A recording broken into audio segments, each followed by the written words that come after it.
chi non ha la possibilità di avere dei racconti diretti di quanto difficile sia questo lavoro ha la possibilità di apprenderlo con questo libro che è importantissimo. Quindi siamo stati veramente felici di presentarlo, perché si tratta veramente di un lavoro che presenta delle difficoltà straordinarie e incredibili.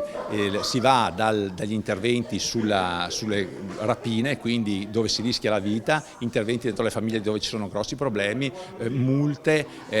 incidenti sulle strade gravissimi, quindi è un lavoro che presenta un ampio spettro di difficoltà ed è giusto che i cittadini sappiano quanto difficile è svolgerlo, quindi siamo stati veramente orgogliosi di presentare questo libro. Ho sentito il bisogno di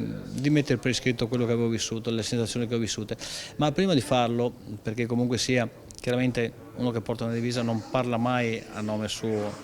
ha una cassa di risonanza che sembra che parli a nome di tutti. È per questo che mi sono attivato prima a sentire i miei colleghi cosa ne pensassero e se ci fosse praticamente un collegamento con le mie sensazioni con quelle degli altri colleghi, e ho visto che è stato così.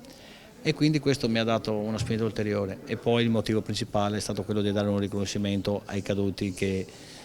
penso sia doveroso, ai loro e alle loro famiglie, che sono quelle che anche a distanza di anni pagano praticamente un prezzo di dolore e sofferenza che è inimmaginabile. Questo è stato il motivo principale. Poi c'è una grande soddisfazione perché comunque sia, io ho sempre voluto fare il poliziotto all'età di 15 anni, ho avuto l'onore, il privilegio e anche la fortuna di essere qui, e quindi penso che servire il proprio paese sia il modo, diciamo,